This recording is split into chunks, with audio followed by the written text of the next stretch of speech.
Guys, don't forget to subscribe and help AmaFans Wethu TV get to 40,000 subscribers.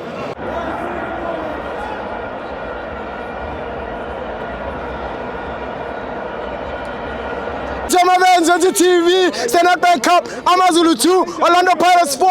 I'm joined by Chwaga Parks. Chwaga Parks. Once and always. Oh, once and always. Yeah, Nabafans back,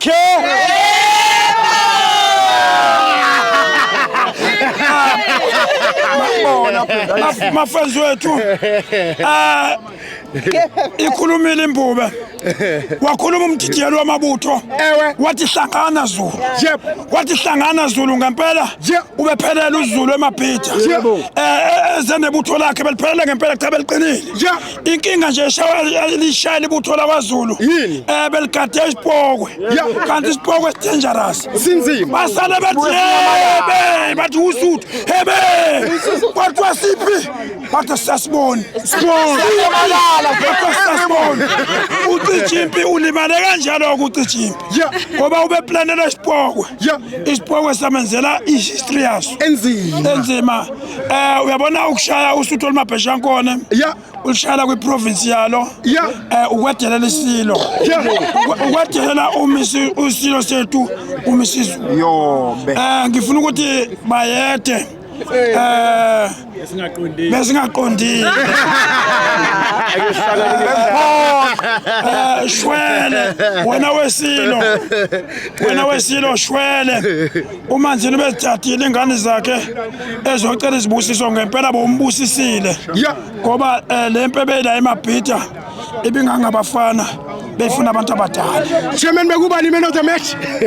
Uyazi man of the match kubani mina angifuni ukuchema ngoba naku iPirates iwinile abadlali bebethanda ukuvelela kakhulu ubani lo mfana obathi lo AmaZulu nawo lo wase Cartonville ubani Ule X10 udlale kakhulu true iPirates uyinikeze ihard time washo kona ukuthi uyinikeza ngesikhathi esirongo oTito bebhekile oTito bazibuyisa induku and then yagcina ke manje lento ithi uTito ugcina esevelela i-man of the match kodwa X10 ngimshayela izandla X10 udlalile kuSuthu ngempela simshayeleni izandla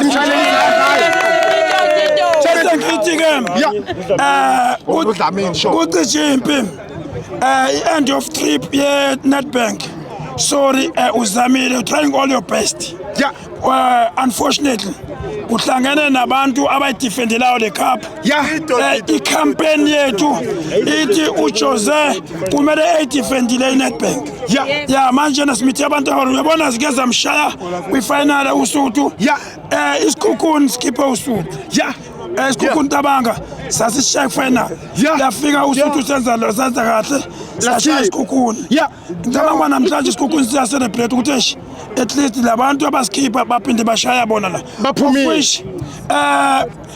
my message to Rulani. What's your message to Rulani Mokoena?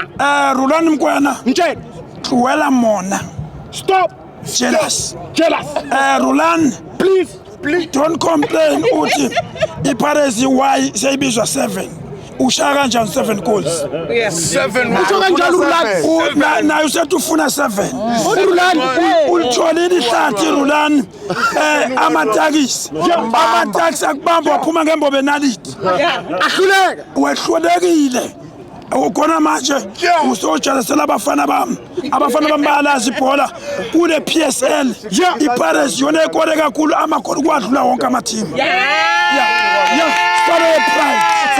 Chairman, in the next round yeNedbank ufuna bani? Awufuna uRulani? Yazi awufuna uRulani? Ngifuna uRulani kwase ngibone something. Uboneni? iSundowns ngeke iyofika final. Ngeke. Angithandi ukuthi ikhishwe abantu abomavukuvuku ingakhishwa yimina. Kumele ikhishwe yimina before ikhishwe abanye abomavukuvuku. Igame yayizolo ingibonisile nje very well ukuthi iSundowns angeke iye kufinal. Umlandeli weSundowns ungafunga ugomele. Lela abadlala izolo isign baqale bawina 1-0 manje sokwama-penalty okulandelayo uphuma kuNetbank cabanga iPirates ishaya 6 kuNetbank ishaya 4 ishaya 5 ishaya amagoli nje ethi kuNetbank too much awu nkosi yami too much awuthi sithandazela amakhosi omhlaba thandaza asivale namehlo athi nivala amehlo uNkulunkulu sicela uxolo sicela intethelelo uthi le game yangezi-30 siyacela Jehova oyingcwele kube yiyona i-chips ezoregister ngayo iwin ijabulisa abalandeli bayo siyacela sokumnandi ukuthi bazo-enjoya babukele amagame adlalwa iPirates kanti sifuna babuyele ekhaya okungenani ikhaya lenjabulo bathi happy people Pirates Chairman, uyazi ukuthi this week nje mongaswipe ikhadi lakho leNetbank ayi2 kuphela ungawina inverter. Wow, iNetbank asimbonge ama opportunity awanikeze abalandeli this time is too much because uyawinisa now and then every day a week a month every week shoot nje kumanje abalandeli basana chance ukuthi umlandeli oba nenhlanhla uzohamba no 5 million rand cash kanjani na cash mayiphumile team yakho uyacontinue uselect i-team ozitshanayo ukuthi izoyithatha iNetbank ungakhohlwa-ke iPirates iyayidefend mawuyifuna le mali udlalele kakhulu kule gama lePirates kuyokusiza lokho kuyokufaka ezintweni ngiyabonga chairman amafensi wethu ayoba Chairman